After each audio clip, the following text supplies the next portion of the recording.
Alléluia, alléluia, alléluia. Bonjour les bien-aimés, soyez bénis dans le nom puissant de notre Seigneur Jésus-Christ. C'est votre servante moyen. Il faut aimer ce que nous faisons, il faut s'abonner et il faut partager au maximum. Alléluia. Sans plus tarder, nous allons présenter ce beau moment au Seigneur Père. Je vais te dire merci. Merci mon roi. Merci en ce jour béni. Je vais te rendre toute la gloire parce que tu es Dieu, parce que tu es Seigneur, parce que tu es fidèle, tu es amour. Papa, je vais te dire merci, béni sois-tu. C'est dans ton nom que j'ai prié. Amen. Voilà, nous allons prendre Romains 8 et nous allons lire le verset 1. Romains 8, le verset 1. Il n'y a donc maintenant aucune condamnation pour ceux qui sont en Jésus-Christ. Alléluia, n'est-ce pas merveilleux? Ça, c'est une très bonne nouvelle. Il n'y a plus de condamnation. Toi, tu te condamnes. Il y a beaucoup de gens qui se condamnent. Tu te condamnes par ta parole. Tu te culpabilises, tout ça. Nous sommes dans le temps de la grâce. Prie et avance. Alléluia. Je vous ai toujours dit, la plus grande gloire pour un chrétien, c'est de se relever quand tu tombes. Ne reste pas couché là. Il faut te lever. Lève-toi de bon, comme Bartimée. Lève-toi. Alléluia. Jésus-Christ te bénisse, toi qui m'écoutes. Toi qui es malade, que Jésus te guérisse. Toi qui as besoin de foyer, que le Seigneur te donne un foyer. Tu as besoin d'argent, que le Seigneur multiplie ton gain. Alléluia. Mais paye ta dîme. Que le Seigneur te bénisse. Alléluia. Je vous ai dit et je le répète et je le redis tous les jours. Le Seigneur est mon berger, je ne manquerai de rien. Alléluia. Voilà, je vous dis, depuis des années, nous travaillons pour le Seigneur. Depuis plus de 30 ans, nous travaillons pour le Seigneur et le Seigneur est content, il est fier de nous. Alléluia. Il nous montre beaucoup de choses à venir. Amen. Voilà, le Seigneur, je vous avais donné la révélation d'hier, que les murmures qui font que le Seigneur ne nous exauce pas. Alléluia. Il veut nous exaucer. Le Seigneur veut nous aider. Il veut aider les chrétiens. Il veut aider tous les Ivoiriens.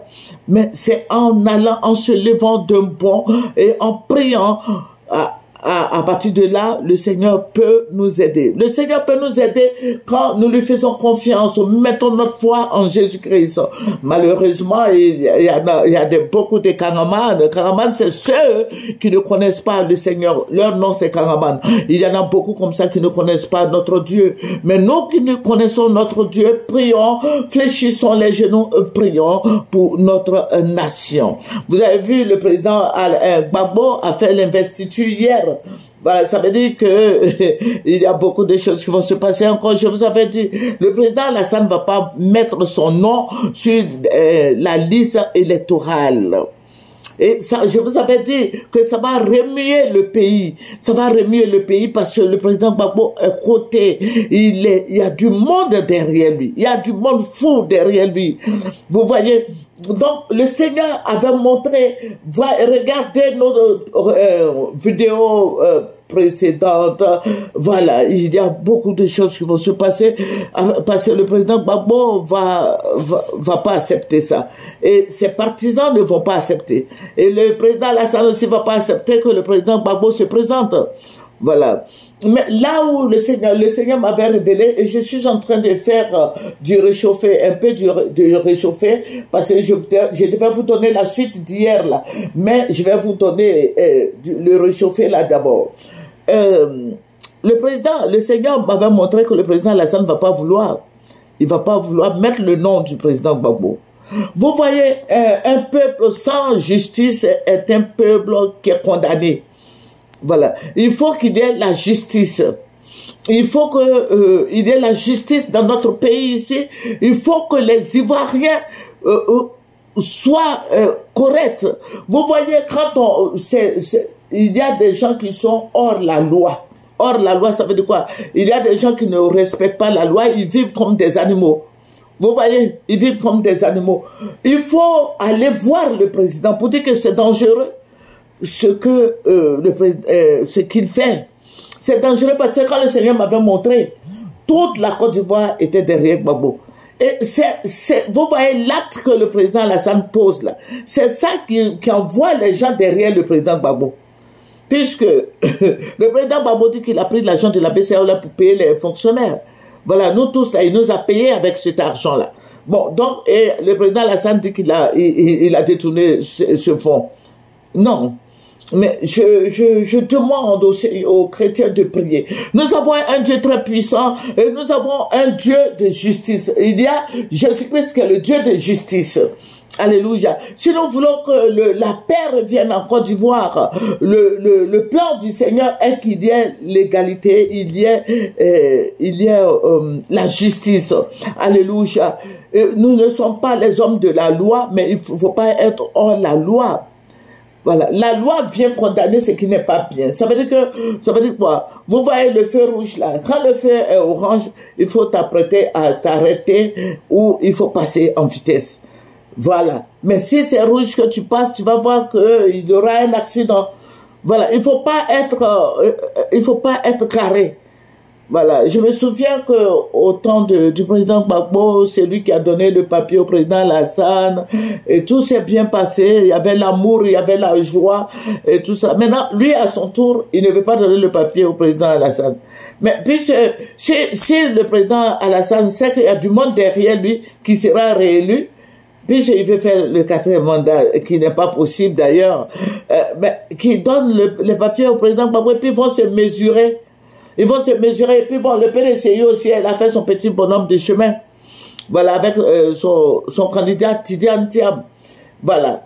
Parce que quand le président Alassane se braque comme ça, mais les gens sont énervés, ils vont derrière le président Gbagbo. Vous voyez?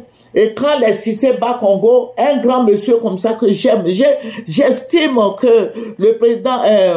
Cissé Ba Congo ne doit pas descendre comme ça. Cissé Ba Congo, c'est des intellectuels. C'est un monsieur qui connaît papier, comme on le dit. Il connaît papier. Et puis c'est lui qui s'arrête là, il parle, nous sommes des moutons d'ado.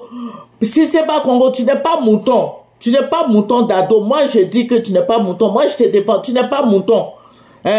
Faut pas dire des trucs comme ça. Si tu dis ça, c'est la parole, hein. C'est la parole, tu vas finir par être mouton. Personne ne va te présenter un jour. Voilà.